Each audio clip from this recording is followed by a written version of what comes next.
Estamos aí começando uma série nova e nesse percurso nosso vamos trabalhar o livro de Daniel. Foi o pedido, a escolha do pessoal do PG, então hoje a gente começa com a introdução ao livro de Daniel, talvez aí um pedaço do capítulo 1, se a gente tiver tempo para isso. Falar sobre o livro de Daniel é sempre um desafio por uma série de razões. A primeira, talvez, das razões de falar de Daniel ser um desafio é o contexto do livro de Daniel, no sentido tanto das aplicações proféticas quanto da reconstituição histórica do período de Daniel. É um livro escrito dentro de um período de cativeiro, um livro que não tem tanta abordagem no paralelo do texto para a gente ter elementos de comparação, portanto, várias coisas que acontecem e são explicadas no livro de Daniel, do ponto de vista histórico, só estão ali e a gente não tem outra referência. Isso causa alguma dificuldade também na reconstituição dos fatos do livro de Daniel. Outra questão é o fato de que esse livro é escrito num contexto diferente dos demais livros da Bíblia, que normalmente são escritos dentro da perspectiva do povo de Israel e da vivência do povo de Israel. O livro de Daniel não, ele é escrito dentro de uma vivência de um período babilônico, dentro de um contexto cultural babilônico, e isso também traz alguma dificuldade no processo. A própria língua do livro também traz alguma dificuldade na discussão. De qualquer maneira, apesar de tudo isso, o livro de Daniel é, dentro do contexto bíblico, um dos livros mais importantes da Bíblia.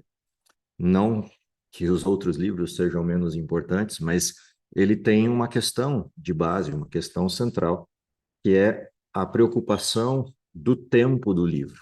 É um livro escrito para um tempo específico da história, com um propósito muito claro para esse tempo, e reconstituindo dentro desse contexto temporal os elementos necessários para o povo que viverá nos últimos dias ou no último tempo da história. E por isso também o livro se torna significativo no seu estudo, fazendo eco ou até dupla, num certo sentido, com o livro de Apocalipse, formatando aí o desenho da última parte da história do mundo.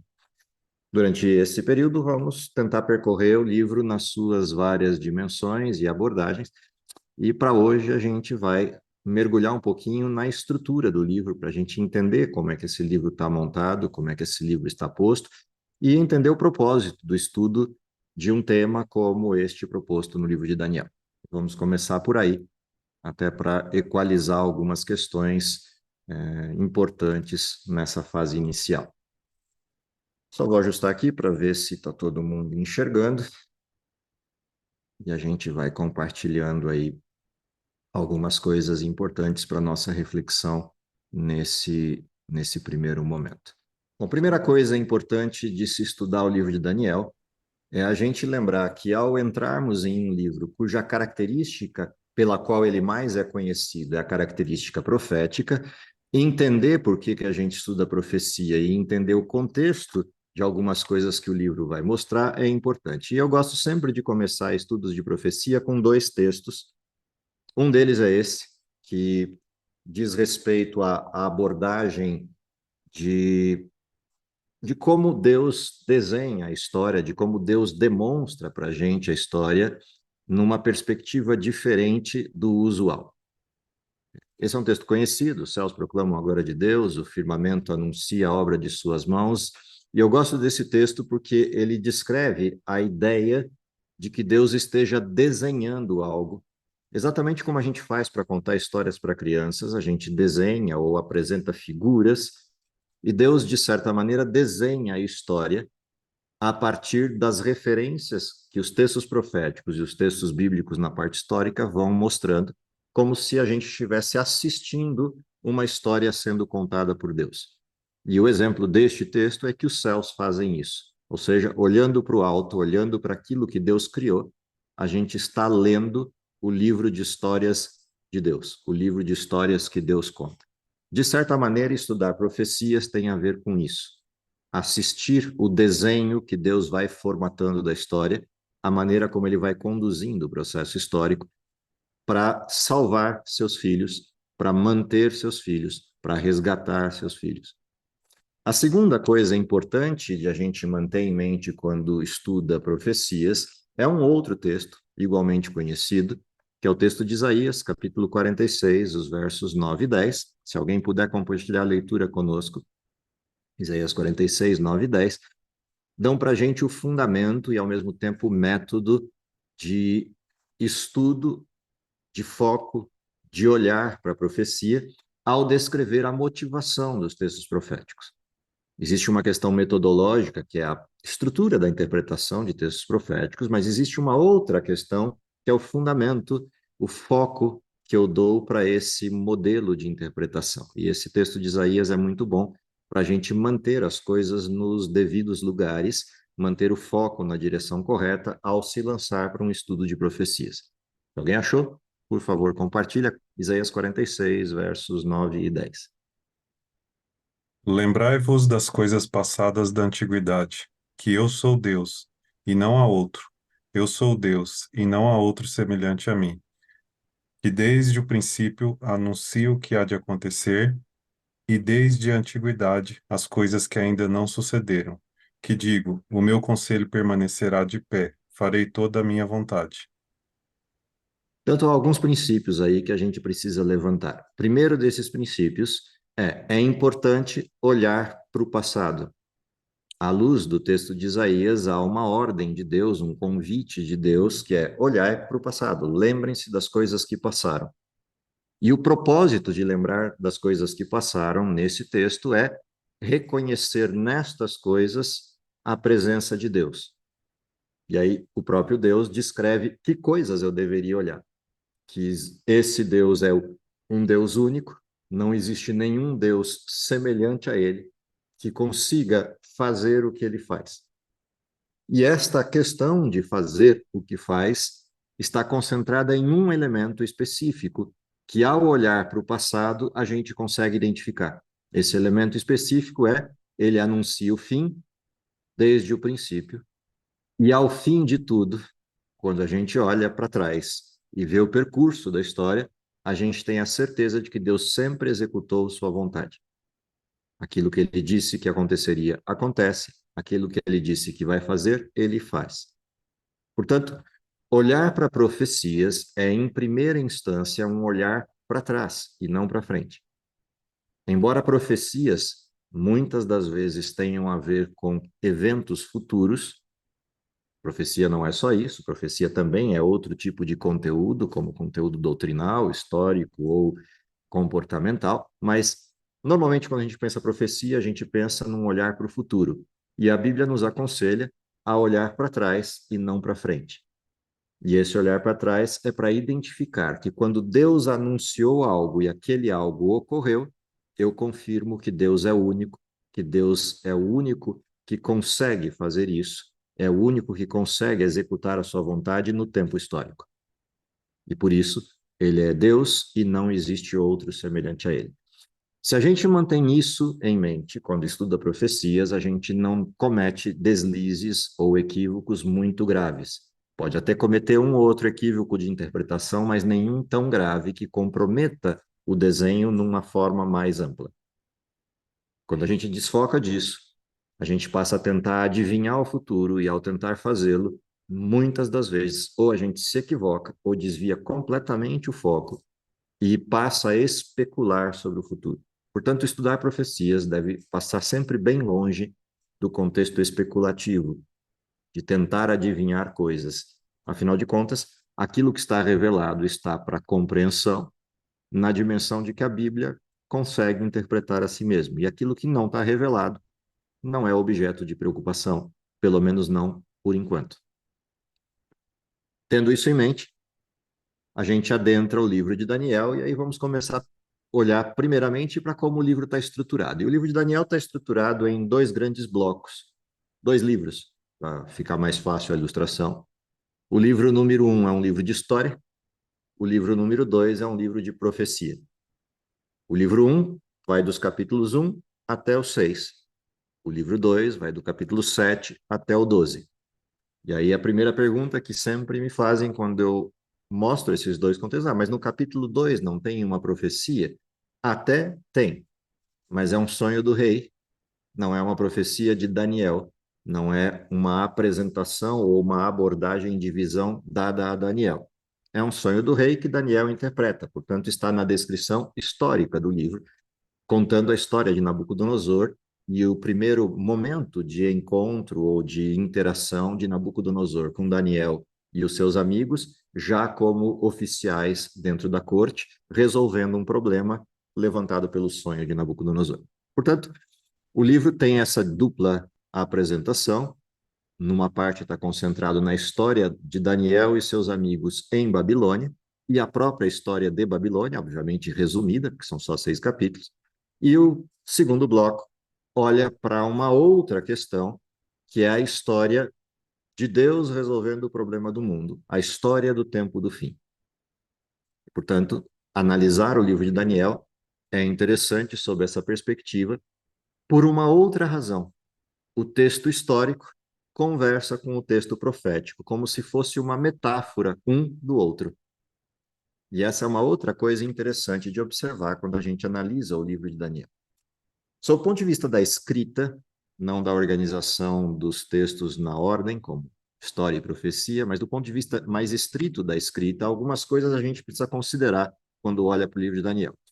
Não vou falar disso hoje, vou falar um pouco mais para frente, quando a gente voltar um pouco para estudar a história da interpretação do livro de Daniel, mas ao longo do tempo a gente encontra referências de pessoas estudando o livro de Daniel. E uma delas é Isaac Newton, que é, no tempo histórico, talvez a pessoa mais antiga dentro do contexto da profecia do próprio livro de Daniel e da forma como ele foi fechado ou selado para um tempo específico da história. Isaac Newton é o primeiro sujeito que parece ter descortinado o livro, isso ali por volta do século XVIII, mais ou menos aí perto de 1700, 1710 até 1720 e pouco, que é quando o livro dele é entregue, 1723, quando o livro é entregue à publicação em nível externo, em nível aberto.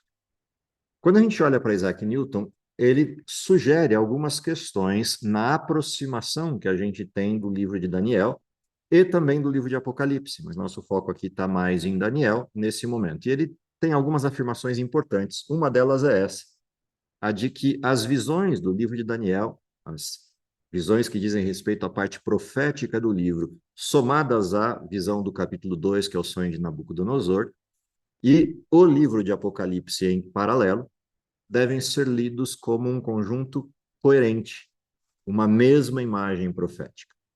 E essa percepção de Newton ela é muito interessante, porque quando a gente se lança a estudar mais profundamente o livro de Daniel, isso fica muito nítido.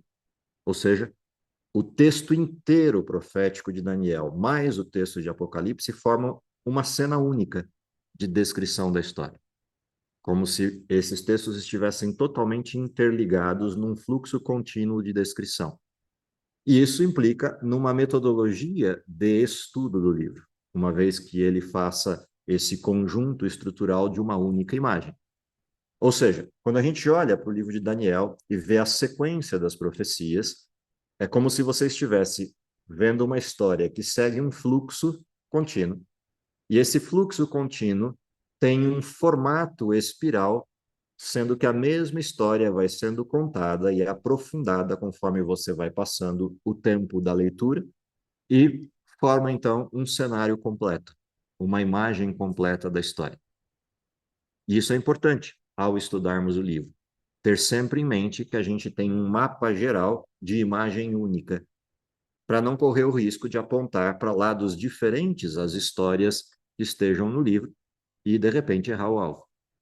Uma segunda observação que Newton faz na abordagem de interpretação do livro de Daniel é que cada visão do livro adiciona à visão anterior alguns detalhes a mais, para que você tenha, no final, uma imagem completa, ajustada, ou seja, um grande quebra-cabeça que agora formado permite você enxergar uma imagem única e não mais cada peça isoladamente.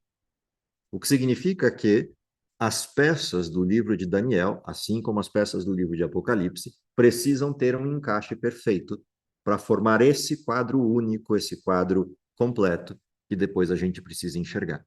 E esse é um outro elemento metodológico importante no estudo do livro. Ou seja, se algum pedaço desse quebra-cabeça não se ajustar ao restante, provavelmente a interpretação desse pedaço está errada, a posição em que a gente colocou esse pedaço do quebra-cabeça está errada. O que significa que a gente tem uma possibilidade de contraprova ao livro de Daniel, que é olhar esse todo formado da imagem completa. Essa é uma outra coisa interessante enquanto proposta metodológica de estudo. Por enquanto, isso é teórico. Quando a gente começar a estudar o texto, isso vai começar a se tornar mais nítido, principalmente quando a gente avaliar algumas possibilidades de interpretação que não seguem um desenho de olhar o todo da profecia e de o encaixe perfeito que ela deve ter, e aí a gente percebe esses elementos distoantes de interpretação. Além disso, se o livro é uma sequência que vai ampliando detalhes, vai ampliando informações a respeito de uma mesma estrutura central, então a gente pode olhar para o livro com uma abordagem metodológica de uma outra forma metafórica para ilustrar a escrita. Então imagina que o livro de Daniel foi escrito numa espiral que vai do macro ao micro enquanto informação, do macro enquanto visão distante para o micro enquanto visão tão de perto que o número de detalhes é tão grande e até escapa, às vezes, pela quantidade de detalhes, a possibilidade de controle. Não chega a fazer isso, mas aumenta o número de detalhes conforme você vai avançando o livro. Então, uma ilustração que eu também gosto de usar para esse mesmo desenho é olhar essa cadeia profética do texto de Daniel, incluindo o capítulo 2 nesse pacote, da seguinte forma: imagina que o capítulo 2 é a visão mais geral que você tenha de uma programação dessas comuns que acontecem no mundo, como Olimpíadas ou jogos de futebol de grande escala, como Copa Mundial ou coisa do gênero, em que na primeira parte do evento você tem a abertura do evento, e nessa abertura uma quantidade enorme de pessoas que vão a um grande estádio para assistir essa abertura. E imagina que o capítulo 2 é semelhante àquela câmera que, para quem está em casa assistindo, ela filma o estádio de cima, às vezes posta em algum dirigível ou em um drone ou alguma coisa do gênero, para você ver o todo do estádio olhando de cima, e você consegue ter a percepção de todo o desenho de evoluções que estão acontecendo ali, mas você não tem o detalhe, você não consegue enxergar o rosto das pessoas, você só vê pontinhos lá embaixo e as evoluções formando as grandes imagens do processo dessa abertura. Essa câmera posta mais à distância e vendo o todo é o capítulo 2 de Daniel. Conforme você avança na leitura do livro e entra na parte profética, a partir do capítulo 7, essa câmera vai mudando de posição, e o capítulo 7 é a primeira dessas mudanças. A câmera muda de posição para dentro do estádio, e você passa agora a observar de dentro do estádio o comportamento das estruturas que estão acontecendo ali, nesse jogo, por exemplo, de abertura. O capítulo 7 é a câmera posicionada por trás de um dos times desse jogo, olhando de frente o time oposto. O time que está sendo visto de frente é o time dos impérios. E o capítulo 7 usa metáforas para a descrição das ações desses impérios. No caso específico do capítulo 7, animais que aparecem ali. Quando a gente vai para o capítulo 8, a gente tem uma inversão dessa câmera, e agora a gente vai ver de frente o time oposto, aquele que anteriormente a gente estava vendo de costa. Agora a gente vai ver em detalhe de frente o time do povo de Deus. E os símbolos mudam, saem os animais, simbolismos dos impérios pagãos, e entram os animais simbólicos do povo de Israel. Se a gente continua avançando o livro, no capítulo 9 do livro, você muda de novo a câmera e vai para dentro do estádio, no chão do estádio, no nível do gramado, olhar em detalhe o jogador principal mais famoso do evento. E nesse caso, o capítulo 9 foca especificamente no Messias.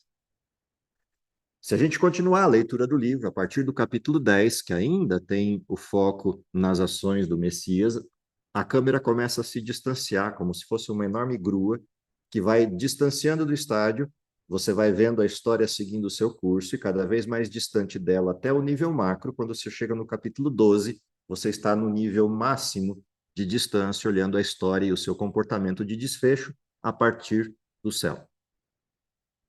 O capítulo 12 abre o seu texto pontuando: Miguel se levantará em defesa do seu povo. É um olhar para quem está dentro do céu, vendo o comportamento de Miguel a partir do céu e olhando para a terra e vendo a terra chegando ao desfecho final da sua história. Ou seja, a câmera voltou para o nível distante, para o fechamento de tudo. Então, esse movimento de câmera, começando do nível macro, aqui no capítulo 2, descendo até o mínimo do detalhe no capítulo 9 e 10, e depois retornando até o 12, distante outra vez, esse movimento também é interessante de a gente observar conforme vai lendo o livro. Até porque é a mesma história sendo contada várias vezes, por perspectivas diferentes, com detalhes a mais. O que significa que o livro de Daniel é um livro de repetições. É um livro que repete a história várias vezes, e cada vez que essa história é repetida, ela tem elementos agregados, acréscimos a essa história. Capítulo 2, depois o capítulo 7, depois o capítulo 8 e 9, depois o capítulo 10, 11 e 12, fechando esse pacote de acréscimo final a essa história. Ou seja, vamos ler a mesma história várias vezes ao estudarmos Daniel. Bom, mas por que é interessante perceber que isso é assim? Porque se é a mesma história sendo contada várias vezes, então a interpretação do livro de Daniel é uma interpretação que carece do conhecimento desta história principal. E qualquer detalhe que seja acrescido a alguma das repetições tem que se encaixar perfeitamente no modelo histórico. E daí vem o método de interpretação do livro de Daniel, que é um método histórico-bíblico ou um método historicista. O livro de Daniel descreve uma história e deve ser lido a partir desta descrição de uma história conhecida. Além disso, a gente ainda pode olhar para outro aspecto do livro de Daniel, que é importante de a gente se dar conta, que o livro de Daniel também tem na literatura, na forma literária da escrita, um elemento chamado de paralelismo. E esse paralelismo é uma forma curiosa de escrita, que é um paralelismo que se centra a um ponto de convergência, ou seja, paralelismo concêntrico. Ele se centra a um ponto de convergência que, no caso específico do livro de Daniel, é duplo.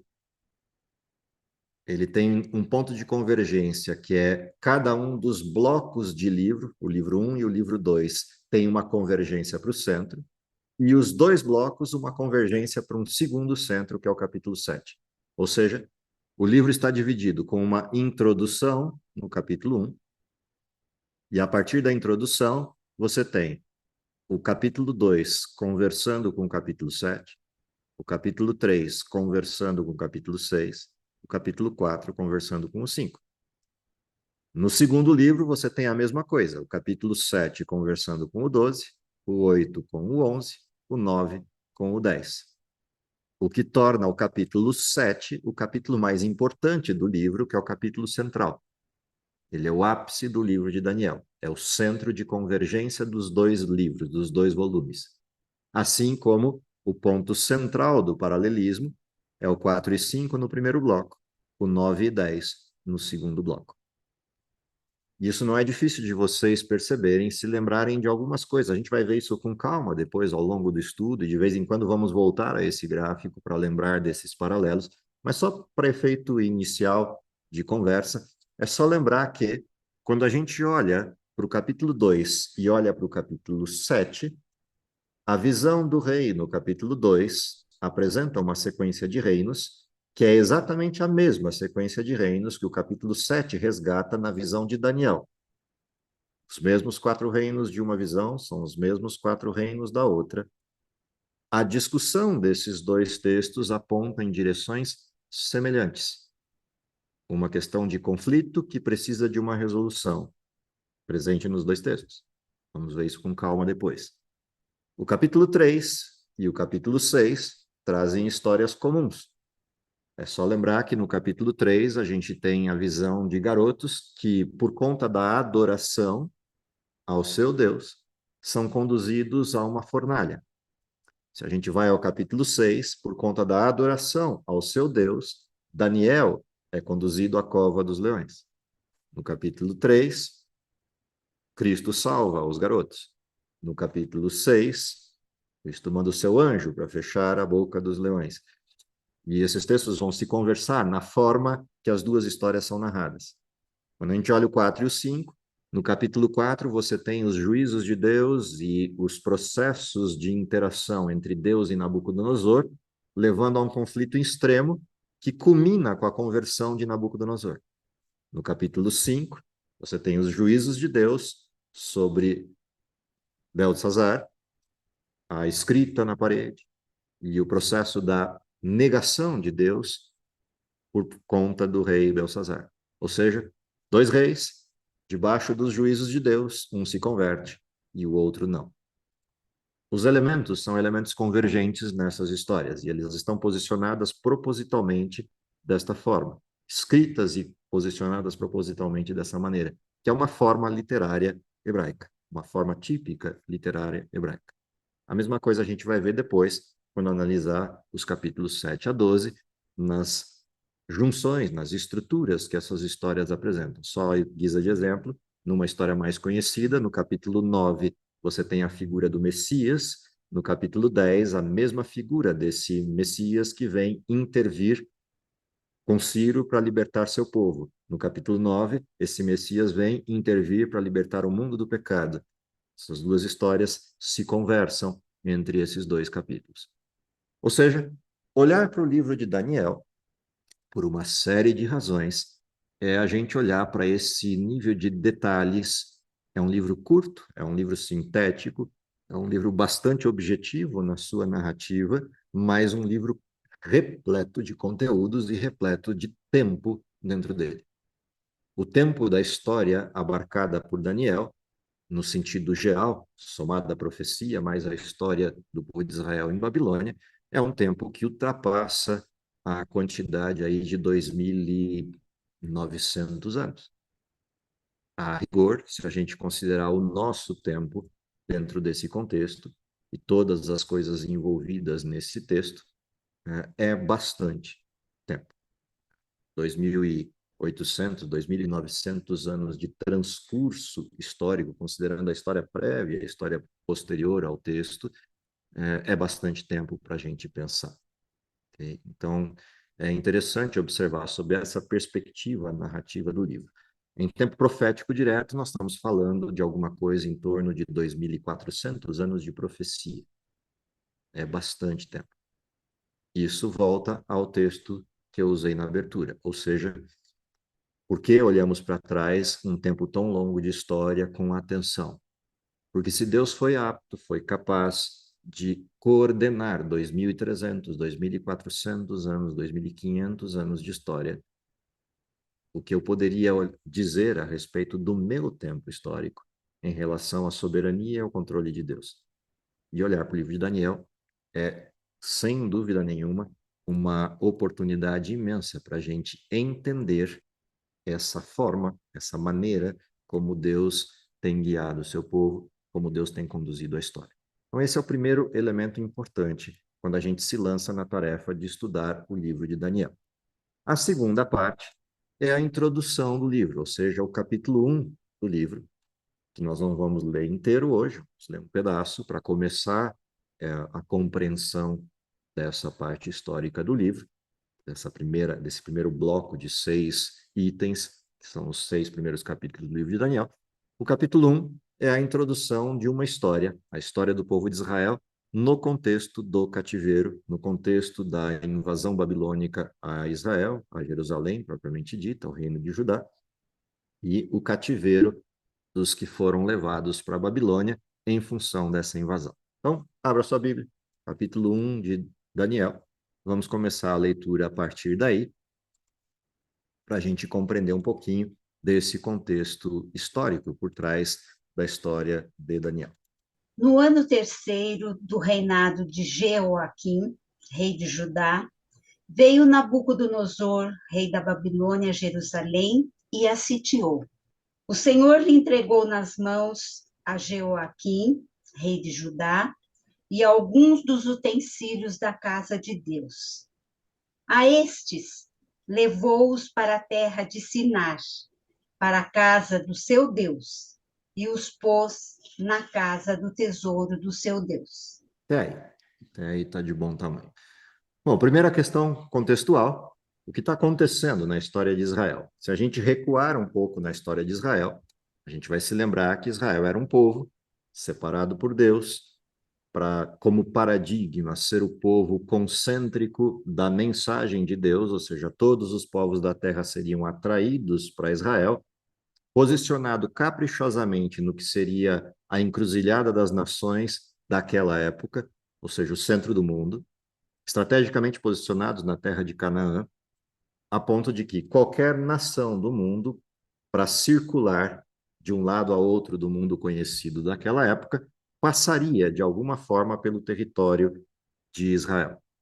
Além disso, a fama de Israel, a prosperidade de Israel, a longevidade dos israelitas e a forma de governo deveriam ser atrativos para os povos. A existência de um Deus no sentido não visível e um Deus não feito de estruturas humanas, estátuas ou qualquer outra circunstância. A existência de um povo que era regido por esse Deus, apesar de que Israel se distanciou um pouco disso com a estrutura dos reinados, quando a partir de Saul começam a ter reis, mas independente do plano original de Deus, era um povo sem rei. E a pergunta que todos os povos fariam é: quem é esse povo que sem um rei consegue tal nível de prosperidade, de estrutura e organização e persiste no tempo? Além disso, vive mais do que os outros, não tem problemas de doenças na forma ou na gravidade que os outros mundos ou povos têm. Que povo é esse? Ou seja, Israel seria um atrativo para o mundo inteiro com questões, com perguntas a serem respondidas. Abandonaram os caminhos de Deus, tiveram uma briga interna posterior ao reinado de Salomão. O reino é dividido em dois: reino do norte e reino do sul. O reino do norte se afasta de Deus por uma sequência de reis maus que tiveram, abandonaram o desenho por completo, criaram um templo para si, um modelo religioso separado do modelo religioso persistente em Jerusalém. E com o passar dos anos, esse reino foi sendo invadido e, por fim, destruído, no sentido da existência de um reino chamado Reino do Norte.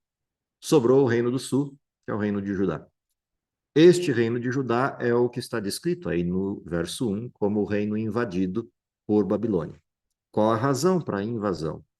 Também sem recuperar todo o contexto histórico, não é nosso foco, mas só para entender um pouquinho o que está acontecendo aí. Esse reino teve a oportunidade de se arrepender, teve a oportunidade de viver segundo os caminhos de Deus e, nos seus altos e baixos, teve momentos de adequação. Porém, uma série de profetas advertiram o reino de Judá de que eles estavam indo para um caminho mau e que, por isso, seriam invadidos por Babilônia e já não havia mais volta para isso. Num dos últimos avisos de Deus ao reino de Judá, a intenção de Deus de preservar o seu povo no sentido de não sofrerem tanto era: se rendam ao governo babilônico, não façam resistência. Influenciado por líderes corruptos, o rei de Judá não ouve Deus, faz aliança contra os povos. Resultado, o reino da Babilônia vem e guerreia contra Judá e leva cativos de Judá para a Babilônia, num contexto de guerra direta e não de rendição ou de submissão. Como resultado disso, Jerusalém é destruída. O templo é destruído. E o povo de Israel levado cativo para a Babilônia, que é o texto que, resumidamente, está aí na introdução do capítulo 1. Há uma divergência, uma discussão sobre a data específica dessa narrativa de Daniel capítulo 1, independente de um certo consenso gira aí ao redor do ano 605 da era pré-cristã, ou seja, 605 a.C. mais ou menos o tempo. A divergência não é nem tanto quanto a data em si, mas quanto ao evento de Nabucodonosor ter participado dessa cena. Alguns têm que Nabucodonosor não chegou a participar deste processo, porque voltou um pouquinho antes das suas campanhas de guerra, que já estavam rodando há algum tempo. Ele tenha voltado antes para a Babilônia e tenha deixado, delegado a outros a execução dessa tarefa e retornado para a Babilônia, porque com a morte do seu pai, o trono fica vazio e com medo de que alguém pudesse reivindicar o trono com brigas internas e quando ele voltasse tivesse uma outra guerra para enfrentar, que era a guerra dentro do seu próprio povo, tivesse voltado para a Babilônia antes desse processo. Coisas que a gente só vai descobrir com certeza no céu quando tivermos acesso à informação num sentido mais privilegiado, mas por hora, o que vale é que na narrativa, independente de presencialmente ou não Nabucodonosor estar nessa cena, o fato é que ele coordenou esse processo e o ataque aconteceu. Quando a gente pensa no local e na forma, que coisas começam a se desenhar de forma interessante no capítulo 1 de Daniel, e elas vão ser diálogo durante todo o contexto do livro. Há um conflito constante no livro de Daniel, que é a adoração a Deus e o paganismo, que é o desconhecimento do Deus verdadeiro. Portanto, a discussão de adoração é algo que permeia o livro de capa a capa. O reconhecimento do Deus verdadeiro e a adoração ao Deus verdadeiro é algo que vai permear o livro, seja na parte histórica, seja na parte profética. E a gente já começa de cara com uma situação que demonstra isso. O rei invadiu Jerusalém, que é a cidade do povo de Deus, e leva, além de cativos, pessoas de Jerusalém para a Babilônia, leva utensílios do templo, ou seja, uma afronta direta à soberania de Deus, que agora perde terreno em Jerusalém, e os utensílios do templo são levados para dentro do templo de Babilônia, para dentro do território babilônico e dentro do templo babilônico. E isso é uma afronta direta a Deus na narrativa do livro, no sentido de que agora as coisas de Deus estão submetidas à autoridade de uma divindade pagã ou de um conjunto de divindades pagãs. Se a gente também lembrar da história, um pouco antes da invasão babilônica, Deus orienta o seu povo a partir de algumas pessoas que Deus destaca para essa missão, que é retirar os utensílios sagrados do templo, a Arca da Aliança, as tábuas da lei, etc., e tirarem do templo e esconderem antes da invasão. E essas pessoas que executaram essa atividade não retornam mais a Jerusalém e até hoje resta um ponto de interrogação aonde teriam sido escondidos esses elementos. Isso gera um monte de lendas urbanas, não vem ao caso, mas onde teriam sido escondidos e o que aconteceu depois com esse material todo. Esse é um ponto de interrogação que segue, persiste sem resposta até os dias de hoje. Mas o fato é que o que foi levado do Templo de Israel para a Babilônia não eram estes itens sagrados, esses itens de maior evidência da relação de Israel com Deus e simbolismos de várias questões deste relacionamento, como a arca e outros desses elementos, não foram levados para a Babilônia. Mas, em contrapartida, também nunca mais foram encontrados, nunca mais foram trazidos ao templo outra vez. Guarda essa história, ela vai ser interessante mais para o final do livro. Vamos olhar de novo para o que aconteceu. Babilônia é invadida, as pessoas são presas e levadas cativas para a Babilônia. Jerusalém é invadida e as pessoas são levadas cativas para a Babilônia. Do que se trata isso? Só para a gente ilustrar e entender do que se trata essa cena, ou seja, o que significou essa invasão. Se está tudo certinho, vocês devem estar conseguindo ver um mapa dessa região e de forma mais ou menos referencial, desenhado aí o percurso de Judá até o território babilônico. Ou seja, fazer esse percurso com os exilados da invasão significa percorrer alguma coisa em torno disso. 1.440 quilômetros de jornada, talvez aí em torno de 5 meses de caminhada. Por que é interessante observar isso quando a gente lê essa narrativa sintética que o texto de Daniel traz para a gente a respeito da invasão. Bom, é interessante observar isso se a gente lembrar que essas pessoas vão caminhar a pé de Judá até Babilônia, em condições de prisão de guerra, amarrados ou presos em cadeias, caminhando debaixo de um sol escaldante, mesmo fazendo toda essa curva acima do rio Eufrates, para não ter que atravessar o deserto da Arábia, ainda assim vão ter que caminhar, além de bastante, debaixo de um sol que é causticante. Muita gente não chegou em Babilônia. O texto não retrata isso, mas é fácil a gente entender isso. Muita gente que foi levada cativa não chegou em Babilônia, ficou pelo caminho. Ou ficou pelo caminho por cansaço e morte, ou ficou pelo caminho por desidratação, ou por alguma ferida de guerra. Os que chegaram à Babilônia não chegaram em boas condições, porque prisioneiro em viagem de guerra não vai ser levado tratado a pão de ló. Vai ser levado tratado, na melhor hipótese, a pão e água, se tiver. Ou seja, chegaram em condições bastante dificultosas em Babilônia. E por que é importante observar isso, entender isso? Porque toda a cena que vai se seguir no capítulo 1, parte conhecida da história, que é a conversa dos garotos com o chefe da casa real que cuidava da alimentação, a proposta do rei de trazê-los da prisão para dentro do palácio, tudo isso tem um contexto que essa viagem longa implica. A descrição do capítulo 1, de certa maneira, começa a mostrar a decadência do povo de Israel e, consequentemente, a decadência da soberania de Deus frente à história.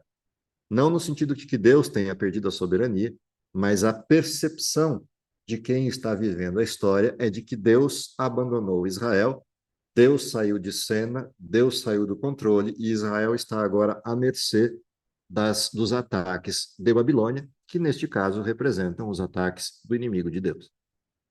O próprio nome Babilônia vira um ícone nessa condição bíblico-profética, que é a descrição da confusão das verdades, da confusão do pensamento, da confusão da esperança. Todos esses elementos estão presentes na palavra Babilônia, de alguma maneira, e ela vai ser retomada dentro da profecia, fora inclusive do livro de Daniel, no contexto do livro de Apocalipse, como simbolismo dessa ação dos inimigos de Deus contra Deus e da suplantação da adoração a Deus, substituída pela adoração ao modelo pagão. Tudo isso está no contexto do capítulo 1. Uma outra coisa importante que a gente vê, e eu finalizo com ela o nosso estudo de hoje, uma outra coisa importante de observar é o que acontece na sequência disso, quando essas pessoas chegam a Babilônia. Há uma proposta do rei, e essa proposta do rei é uma proposta de aculturação. Ele traz garotos que não possam ter defeito, que sejam promissores, capazes de aprender. E dentro dessa proposta de trazê-los para o palácio para um processo de aprendizado, o rei propõe algumas coisas a serem feitas com eles. Vamos ler a sequência desses versos, os próximos 2 ou 3 versos do capítulo 1, a partir de onde paramos, só para ver o que acontece nessa cena. Disse o rei Aspenaz, chefe dos seus eunucos, que trouxe alguns dos filhos de Israel, tanto da linhagem real como dos nobres, jovens sem nenhum defeito, de boa aparência, instruídos em toda sabedoria, doutos em ciência, versado no conhecimento, o que fosse competentes para assistirem no palácio do rei e lhe ensinasse a cultura e a língua dos caldeus. Determinou-lhes o rei a ração diária das finas iguarias da mesa do rei e do vinho que ele bebia, e que assim fossem mantidos por 3 anos, ao cabo dos quais assistiram diante do rei.